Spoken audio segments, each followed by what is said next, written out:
تازه معلومه جیره‌بندی کردیم اگر بازم نباره که دیگه اصلا آب نداریم. باید تهران رو خالی کنم.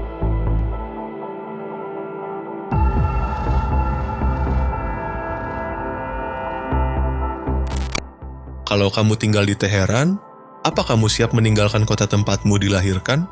Pertanyaan itu bukan sekadar retorika. Iran sekarang menghadapi krisis ekologis yang begitu parah, sampai-sampai waduk yang dulu memenuhi kebutuhan 13 juta jiwa, menyusut hingga menyisakan dasar lumpur kering, seperti gurun yang retaknya menganga tanpa akhir. Warga mulai membawa jerigen kemanapun, dan disinilah titik paling memukul emosi. Presiden Masoud Pezeshkian mengingatkan, jika hujan tetap tidak turun, ibu kota harus ditinggalkan. اگر باران نباره ما در تهران در آذر ماه باید جیره‌بندی کنیم. تازه معلومه جیره‌بندی کردیم اگر بازم نباره که دیگه اصلا آب نداریم. باید تهران رو خالی کنم. Pemerintah tidak punya pilihan selain mengambil langkah darurat. Kantor-kantor ditutup, listrik dipadamkan, dan hari libur mendadak diberlakukan hanya untuk menghemat air sebelum semuanya benar-benar tumbang. Waduk Amir Kabir kini tinggal 8% kapasitas, angka yang membuat siapapun merasa dada mengencang. Dan yang membuat situasi ini lebih menakutkan, ada fakta tersembunyi di balik kekeringan tersebut. Dan kamu belum mendengarnya.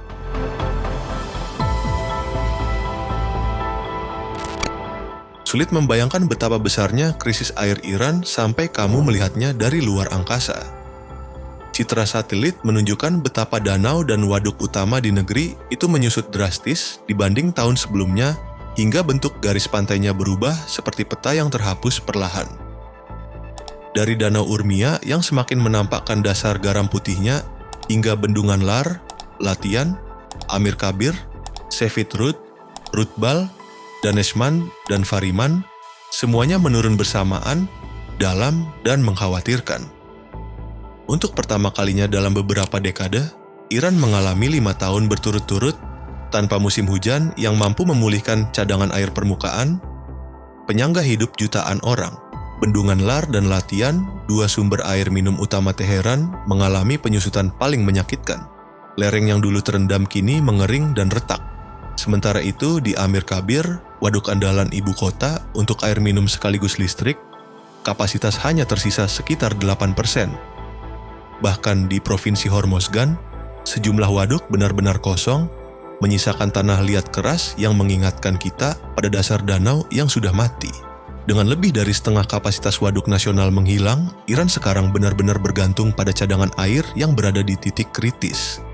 Dampaknya terasa langsung di kehidupan sehari-hari. Di beberapa kota, air hanya mengalir 2 jam setiap 2 hari, memaksa warga mengantre dengan jerigen sepanjang jalan. Pemerintah sampai menetapkan hari libur darurat demi menekan pemakaian listrik dan air. Karena suhu musim panas menembus 50 derajat Celcius, mempercepat penguapan, dan memperbesar defisit. Namun yang paling mengguncang adalah kenyataan bahwa harga air minum kini lebih tinggi daripada bensin. Air kemasan dijual sekitar Rp60.000 per liter, setara Rp24.000, 2 kali lipat harga bensin non-subsidi, dan 45 kali lebih mahal dari bensin bersubsidi. Ironi pahit bagi negara produsen minyak. Bahan bakar kendaraan bisa dibeli dengan harga hampir tidak masuk akal murahnya, tetapi air untuk bertahan hidup berubah menjadi barang mewah. Kondisi ini menghantam rumah tangga berpenghasilan rendah yang kini harus memilih antara ongkos transportasi dan air bersih. Krisis air bukan hanya melumpuhkan pertanian dan industri, tetapi juga memicu pemadaman listrik besar-besaran karena turunnya produksi tenaga air. Iran kini berada di persimpangan berbahaya antara bencana ekologis dan keguncangan sosial yang semakin sulit untuk dicegah.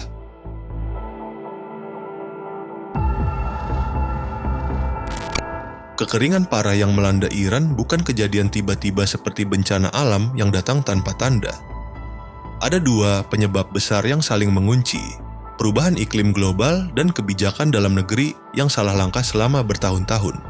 Secara geografis, Iran memang berada pada wilayah kering dengan curah hujan rendah. Tetapi 6 tahun berturut-turut tanpa hujan membuat negara itu memasuki fase paling gawat dalam sejarah modernnya. Ketika suhu mencapai 50 derajat Celcius, air menguap lebih cepat, sungai perlahan lenyap, dan 19 bendungan mendekati kondisi mati. Dalam keadaan seperti ini, berharap pada turunnya hujan bukan lagi perencanaan, melainkan perjudian yang berbahaya. Namun faktor alam hanya separuh dari persoalan. Kebijakan air Iran selama puluhan tahun justru berjalan bertentangan dengan kondisi geografisnya sendiri. Ambisi mencapai swasembada pangan membuat 90% air dialokasikan ke sektor pertanian yang hasilnya rendah. Sebagian besar memakai sistem irigasi lama yang sangat boros. Ratusan bendungan dan sumur digali tanpa memikirkan keberlanjutan, meruntuhkan cadangan air tanah, dan menghancurkan ekosistem. Infrastruktur yang menua, kebocoran, penggunaan ilegal, serta data yang tidak transparan membuat pengelolaan air semakin kacau. Padahal konsumsi rumah tangga hanya menyumbang kurang dari 8%, selebihnya habis di sektor yang tidak efisien.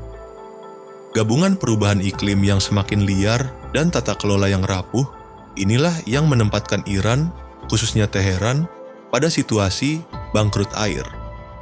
Tanpa reformasi menyeluruh, bahkan hujan lebat pun tidak akan mampu menarik negara ini keluar dari jurang krisis yang semakin dalam.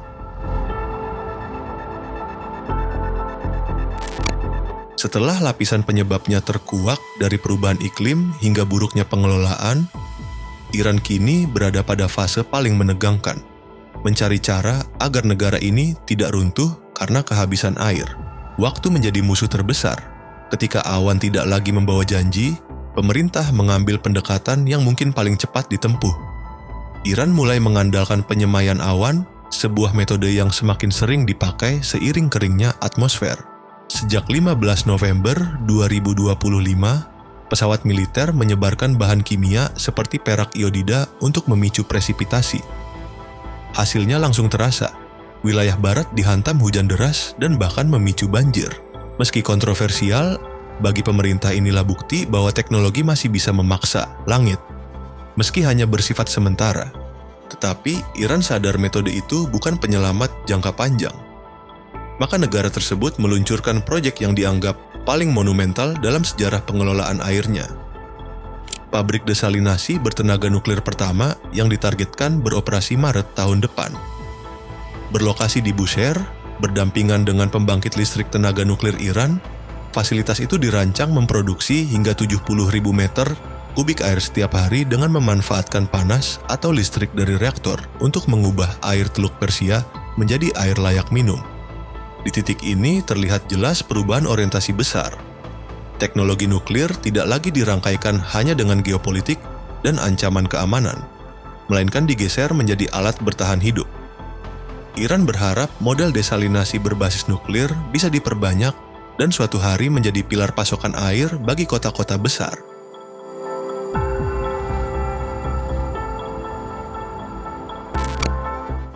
Namun, setiap inovasi selalu disertai bayang-bayang politik. Krisis air Iran seketika menarik perhatian internasional, terutama Israel.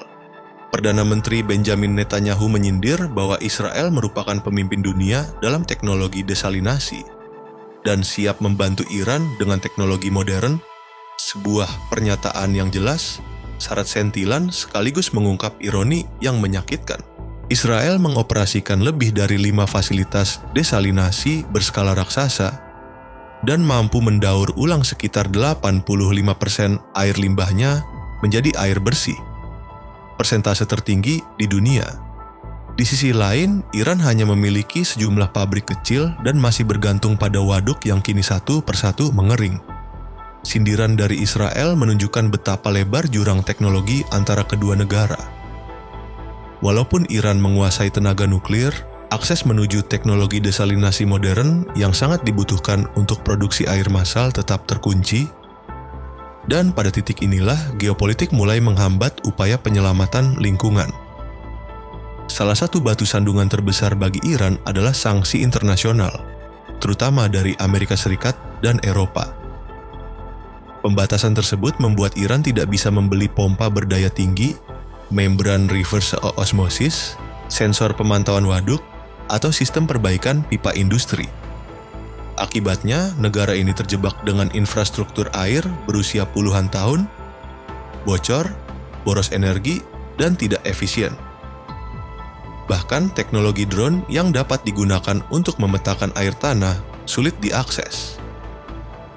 Kondisi tersebut memperlambat semua langkah penanggulangan dan membuat Iran seperti dipaksa mengandalkan solusi dalam negeri yang jauh lebih mahal dan lambat. Situasi semakin genting karena Teheran menggantungkan hidupnya pada 5 bendungan yang kini hampir kosong. Pembahasan paling ekstrim kembali mencuat, memindahkan ibu kota. Presiden Masoud Pezeshkian pernah menegaskan, bila hujan tidak turun dalam 1 bulan, pilihan seperti penjatahan ekstrim atau evakuasi sebagian kota bisa menjadi sesuatu yang tak terelakkan. Beberapa wilayah muncul sebagai kandidat. Isfahan berada di tengah Iran tetapi kini menghadapi penurunan tanah. Shiraz relatif stabil namun kondisi airnya juga genting. Tabriz dipandang sebagai opsi terkuat karena memiliki ketinggian yang lebih sejuk dan sumber air yang masih relatif aman. Relokasi ini sendiri menegaskan bahwa krisis air bukan lagi persoalan musiman, tetapi ancaman terhadap keberlangsungan negara. Kekeringan ekstrim yang berpadu dengan kesalahan struktural membuat krisis air Iran disebut sebagai bencana buatan manusia. Sesuatu yang sebenarnya bisa diperlambat jika tata kelolanya transparan dan berorientasi pada keberlanjutan. Jika pasokan air terus menyusut, risiko kerusuhan sosial, migrasi internal dalam jumlah besar, dan merosotnya kepercayaan publik terhadap pemerintah menjadi ancaman yang sangat nyata, terutama di kota besar seperti Teheran. Krisis ini menjadi peringatan bahwa perubahan iklim bukan ancaman masa depan, melainkan kenyataan yang sudah mengetuk pintu negara-negara yang rapuh secara ekologi dan pengelolaan sumber daya. Iran hanyalah salah satu alarm kerasnya.